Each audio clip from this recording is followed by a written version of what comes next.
89% de los goles de la Champions League llegaron de adentro del área en 2025. Lejos de ser algo exclusivo de la orejona, las anotaciones de larga distancia en la Premier bajaron de 191 en 2008 a 135. La razón es simple, cada vez se dispara menos de afuera del área. Pero, ¿qué pasaría si ese gol valiera doble? Si en vez de uno sumara dos tantos. ¿Alguna vez alguien lo propuso? ¿Cómo cambiaría la dinámica del juego? ¿Habrían futbolistas, equipos o incluso torneos que serían particularmente beneficiados? Lo primero y más obvio es que los resultados se modificarían drásticamente. De hecho, si esta regla estaba vigente en 2019, el campeón de la Premier League no hubiese sido el Manchester City. Un informe de ESPN hizo el cálculo y mostró que quien habría alcanzado la gloria era el Liverpool. El gol de Daniel Sturridge contra el Chelsea por la fecha 7 hubiese sido el gran detonante. Un partido que hasta el minuto 88 se encontraba 1-0 en favor de los azules y que, gracias a un zapatazo del exfutbolista inglés a los 89, el encuentro terminó igualado. Bajo nuestra modificación, dicha anotación habría significado dos tantos y la victoria para los de Anfield.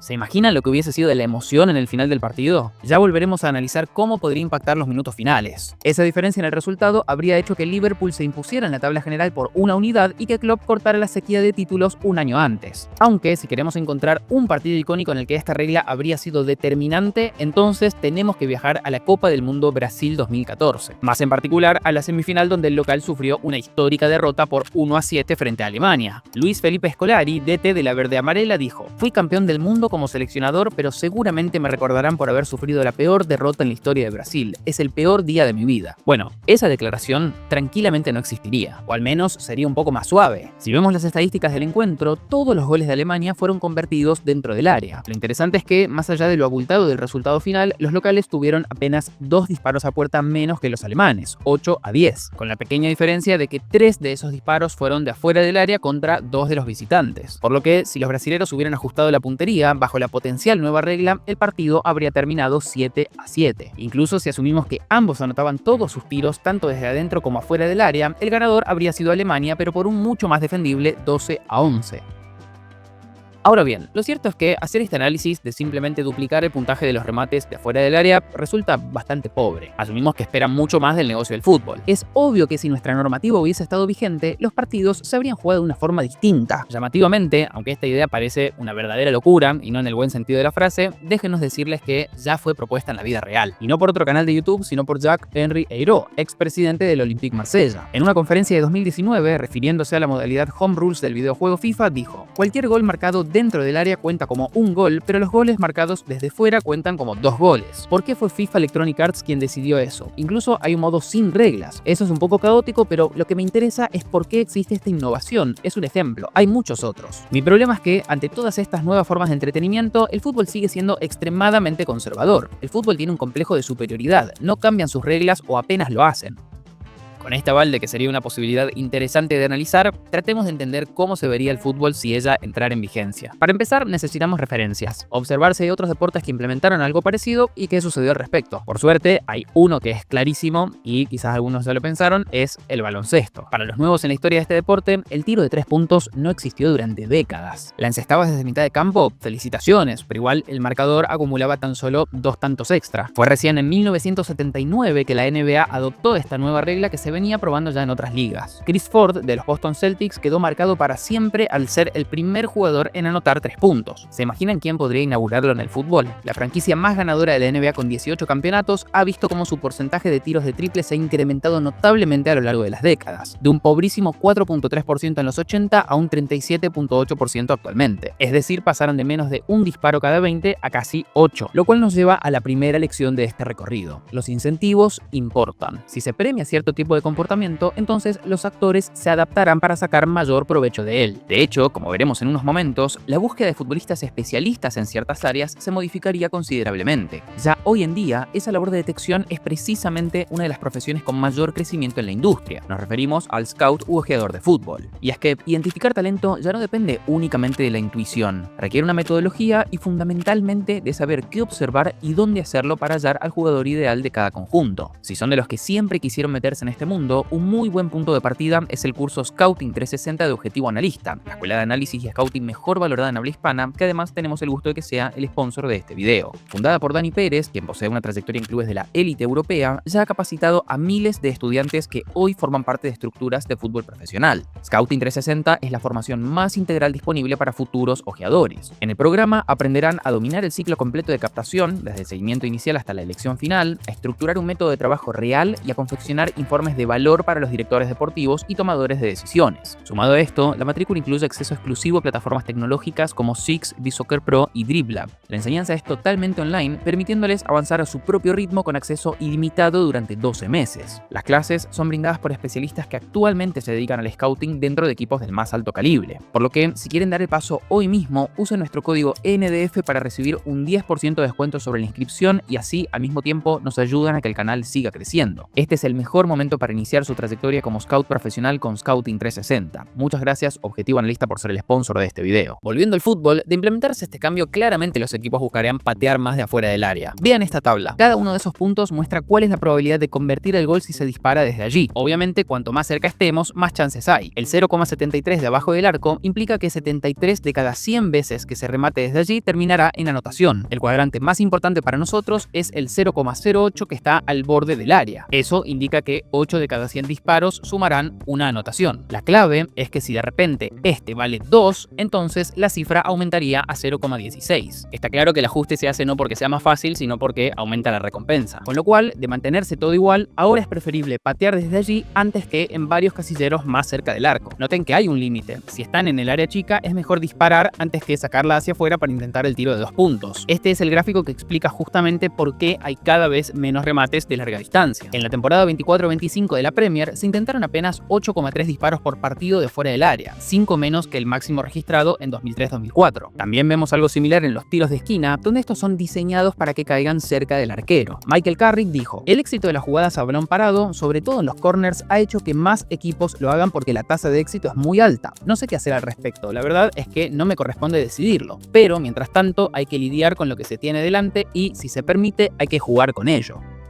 Bajo la nueva normativa, los centros tal vez ya no irían al punto penal, sino a la medialuna del área, algo de lo que Roberto Carlos sabía bastante al respecto. Viendo cosas así, implementar esta regla es hasta un acto de justicia. Quienes probablemente perderían cierta relevancia serían los cabeceadores. En el básquet, ciertamente, ocurrió algo similar cuando se implementó la línea del triple. Previo a ella, uno de los jugadores más dominantes era Wilt Chamberlain. Él medía 2,16 metros y llegó a anotar 100 tantos en un partido. Una verdadera locura. El resto del equipo simplemente trataba de llevar el balón cerca del aro y darse a él para que encestara. Por el contrario, hoy hay una indiscutible figura en la NBA que prácticamente no existiría si no fuera por el triple: Stephen Curry. Al momento de grabar este video llevó un total de 4.883 tiros de 3 puntos anotados. Incontables veces se lo ha visto retroceder en el campo para así intentar el tiro desde lejos y acumular un punto más. Seguramente Curry no hubiera trascendido bajo la normativa anterior, así como Wilt no lo habría hecho en la actualidad. Y ahí está la clave que nos lleva a la lección número 2. Los nuevos incentivos cambian las habilidades demandadas. Hoy por hoy, nuestro deporte premia mucho a aquellos que definen bien dentro del área y poseen un gran golpe de cabeza, casi a la par de aquellos que tienen la habilidad de asociarse muy bien y llegar de manera conjunta lo más cerca del área posible. Tal como vimos en este otro video, la cantidad de pases por partido ha aumentado y el juego asociado se volvió el centro de la escena. Sin embargo, al incorporar la regla en cuestión, quienes se revalorizarían categóricamente serían justamente aquellos con un gran remate desde lejos. Si vemos los máximos artilleros de afuera del área de la Premier, la lista es encabezada por Frank Lampard con 41 tantos, seguido por Beckham con 34 y luego un triple empate entre Hasselbank, Gerrard y Shearer con 33. De dicho ranking, los únicos jugadores activos, aunque ya en otras ligas, son De Bruyne y Kane.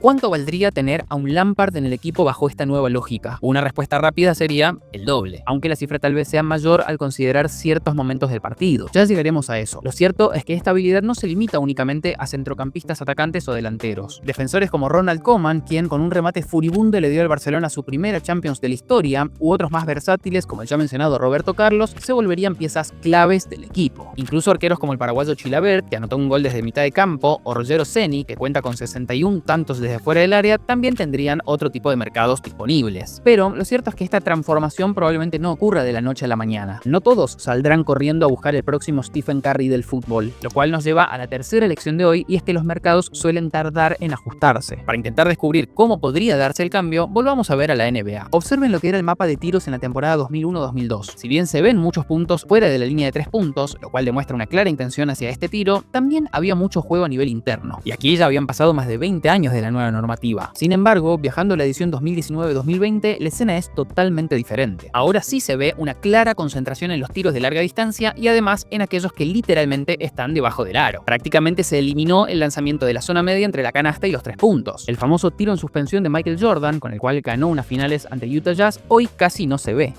La razón es simple, los equipos y por ende sus jugadores se dieron cuenta de que había una gran ventaja si se especializaban en ese tipo de tiros y aumentaban drásticamente la probabilidad de acertarlos. Llevándolo al fútbol, podríamos ver modificaciones, por ejemplo, en los goles de Messi y Yamal, en los que arrancan por el costado y luego enganchan hacia el centro para pegarle al arco. Actualmente da igual si es a la altura del área o no, lo que ellos quieren maximizar es estar en la mejor posición posible para que sea gol. Pero con la nueva normativa tal vez prefieran retroceder unos pasos y así intentar una anotación que acumule 2 tantos en vez de 1. Es interesante pensar incluso cómo se formarían a los jugadores. ¿Se imaginan a un Lamine o cualquier otro que desde los 10 años haya sido entrenado únicamente para tener el mejor remate del mundo? La precisión que se podría alcanzar sería extraordinaria, similar al asombro que causó Curry cuando empezó a encestar desde cualquier lado del campo. Una de las grandes preguntas, obviamente, es cómo se acomodaría la defensa ante esta nueva situación, porque hasta ahora hablamos solo de los atacantes. En primer lugar, probablemente se adelantaría un poco para bloquear mejor esos disparos. Hoy no se cuidan tanto ya que saben que los rivales prefieren ingresar al área antes que rematar desde allí. El tema es hasta dónde llevar adelante esa modificación, porque claro, si bien el tiro desde fuera valerá doble, regalar el área invitará a los rivales a explotar los pases filtrados constantemente. Por más que valgan tan solo un tanto, si son increíblemente fáciles de convertir, quizás lo más conveniente sea explotar esa vía. Bajo este análisis, el perfil del 9 como torre cabeceadora perdería todavía más valor. El perfil se inclinaría más bien por alguien rápido y con una gran definición en el 1-1 contra el portero. Este último también tiene algunas decisiones que tomar bajo la nueva normativa. Hoy en día, muchos eligen achicar el espacio a espaldas de sus defensas, incluso asociándose en el juego. Neuer y Ederson son los casos más claros. Ahora bien, si el equipo pierde la pelota y el arquero está adelantado, los incentivos para rematar desde allí son enormes, con lo cual probablemente prefieran anclarse bajo los palos un poco más. En última instancia, si el equipo pierde el balón, tal vez lo mejor sea dejar que el delantero se acerque solo frente al arquero, pero que lo haga dentro del área. Estrategia que podría ser particularmente útil en momentos finales del partido. Imagínense que van ganando 2-0 y el equipo rival tiene el último contraataque del encuentro. El único riesgo para el resultado final es que anote desde lejos y se lleven un empate. ¿Qué harían ustedes en esa situación como director técnico? Además del arquero bajo los palos, probablemente dejen a uno o varios defensores en la línea del área con tal de evitar únicamente ese tipo de remate. Es interesante porque llegar en relativa paridad a los momentos finales del partido se vuelve crucial. Los equipos de la NBA, por ejemplo, buscan llevar el encuentro lo más parejo posible hasta los últimos 2 minutos. A partir de allí es donde suelen aparecer los especialistas del tiro de 3 puntos para marcar la diferencia y llevarse el partido. Si implementamos esta regla, quizás futbolistas como Juninho Pernambuco, quien pateaba el balón como pocos, tendría un lugar muy especial.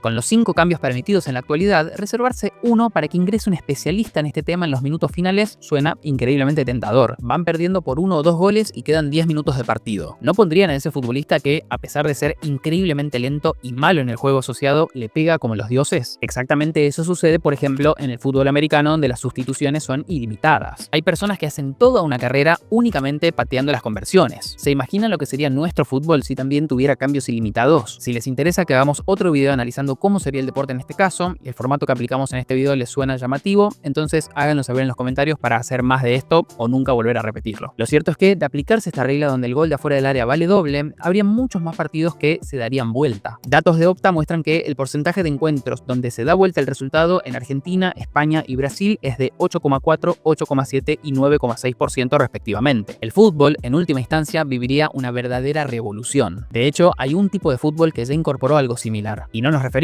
al de Estados Unidos, sino a uno que se practica en Irlanda. Se llama fútbol gaélico y es una mezcla entre fútbol y rugby. Este se juega tanto con los pies como con las manos. Al arco que conocemos todos le agregaron 2 postes encima, similar a la H de la ovalada.